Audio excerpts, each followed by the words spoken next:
আমরা এখন রেডি হয়ে পড়েছি। আমরা যাচ্ছি বাজারে ইলিশ মাছের খোঁজে। দেখি ইলিশ মাছ পাওয়া যায় কিনা। এখানে তো ইলিশ মাছ পাওয়া যায় না সেরকম, তবে আজকে একটু চেষ্টা করছি দূর থেকে ইলিশ মাছ খোঁজে। চলুন তাহলে বেরিয়ে পড়ি।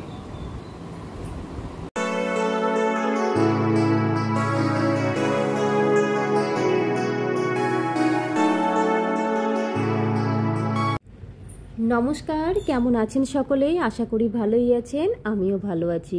ভিনদেশি বাঙালি কন্যাতে সকলকে স্বাগত। চলে এসেছি আরও একটি নতুন ভিডিও নিয়ে আপনাদের সামনে।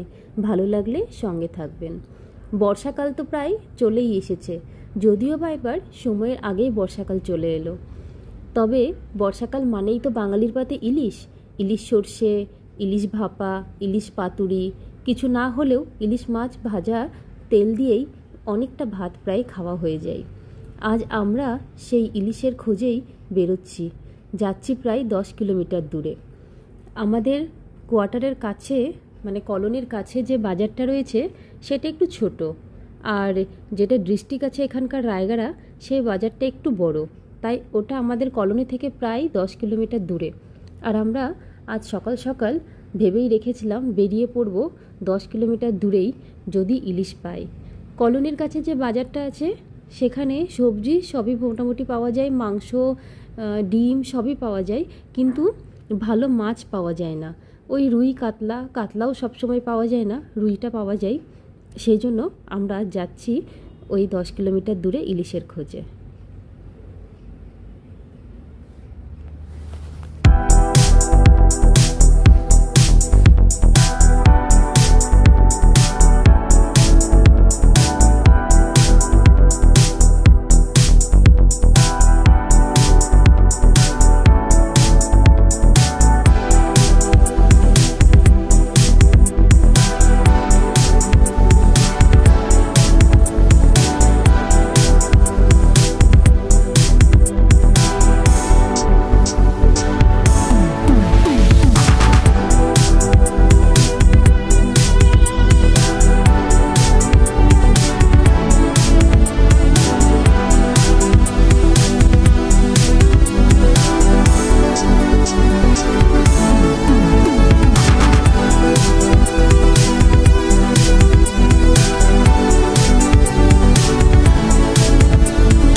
এতটা পথ অতিক্রম করার পর ফাইনালি আমরা পৌঁছে গেলাম মাছের বাজারে।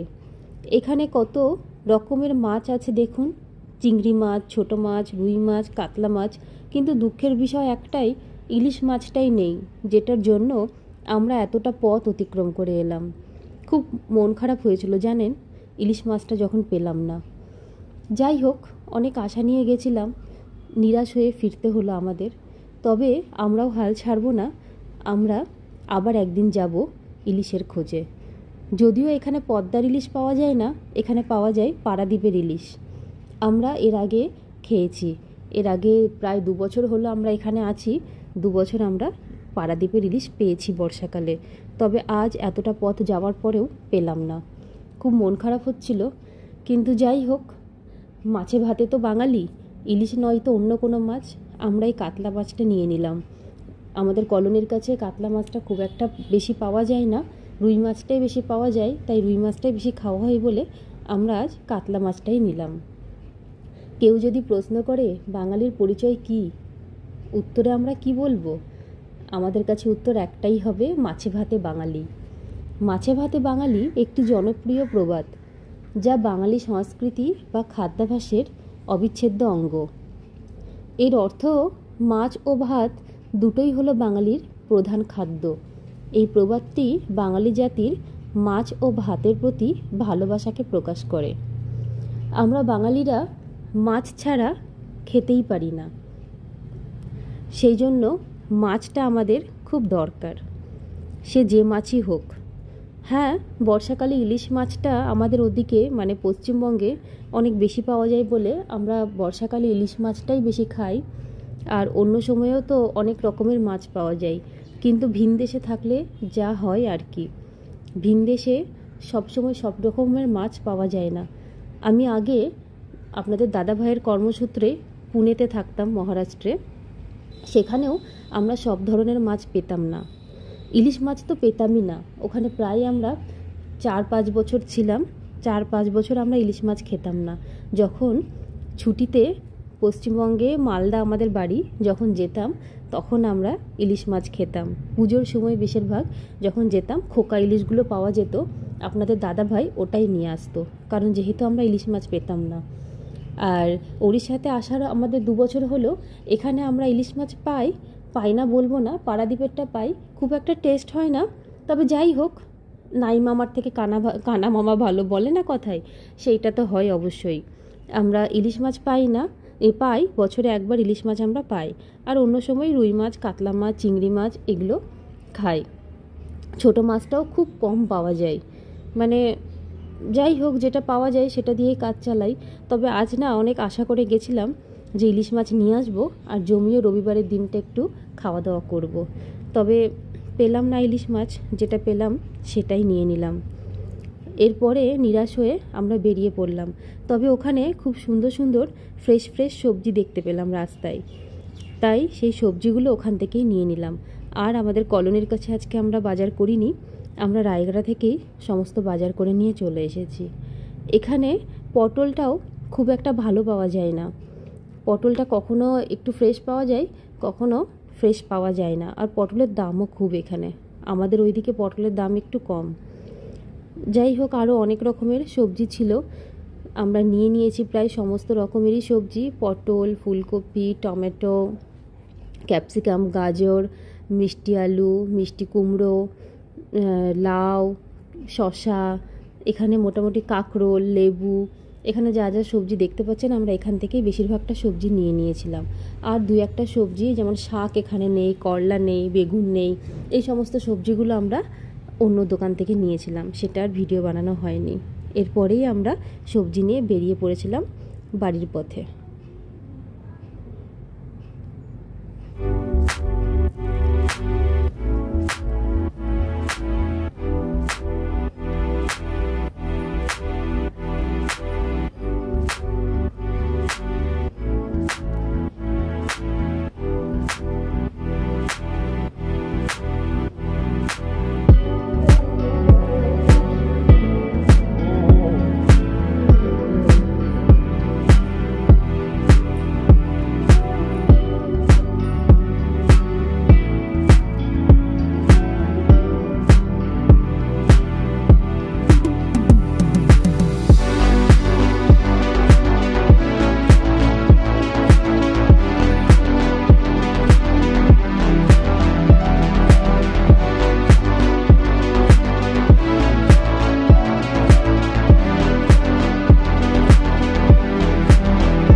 আমাদের কলোনিতে।